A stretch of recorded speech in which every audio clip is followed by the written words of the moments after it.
Leslie, ano na ang sitwasyon ng mga residenteng apektado niyang gumuhong slope protection? Yes, Aga.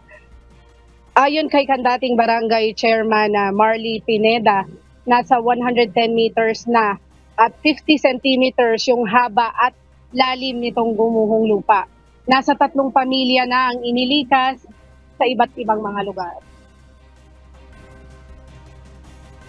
August 17, araw ng Sabado, nang gumuho ang slope protection dito sa barangay Kandating, Arayat, Pampanga na ikinagulat ng mga residente. Ayon sa mga residente, ilang araw na nilang napansin na may mga bakal na umaangat at nagkaroon na ng bitak ang mga lupa.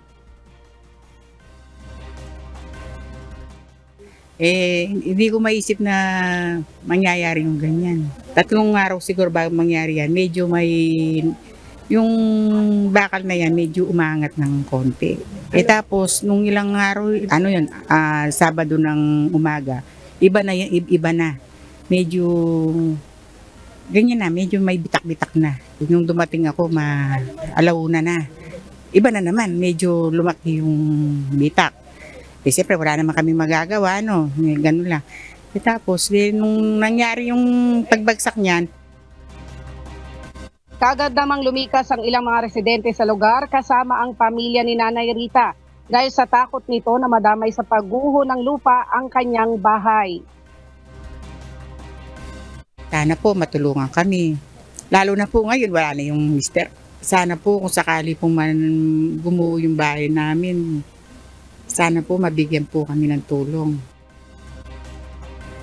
Ayon naman sa Municipal Disaster Risk Reduction and Management Office o MDRRMO Arayat, lumambot ang lupa sa gilid ng mga sheet piles sa slope protection bunsod ng mga nararanasang mga malalakas na pag-ulan. Kaagad namang nagsagawa ang MDRRMO ng Arayat ng preemptive evacuation sa mga pamilyang apektado malapit sa gumuhong lupa. Plano ng MDRRMO Arayat na pansamantalang maglagay ng sandbag. Nakikipag-ugnayan na rin nila sa mga stakeholders na maaaring makatulong kaagad sa pagsasaayos nitong gumuhong slope protection. Nagsagawa na ng inspeksyon kahapon ang Department of Public Works and Highways o DPWH. Nakatakda ng putulin ng DPWH ang affected na sheet piles upang hindi na magtuloy ang pagguho ng lupa. Meron pong nakitang umiikot na tubig doon sa gilid ng sheet pile. Kumbaga parang alisus po. Kung tawagin po namin yun, alawli. Ngayon, sabi po ng engineer ng DP, hanggang babayan. Kaya ang lupa natin, iniigop. Kumbaga yan po ang sheet pile namin, nakaangir na ang sheet pile. Ngayon, iniigop ang lupa. Kaya ganun po bumaba. At tinignan po naman nila,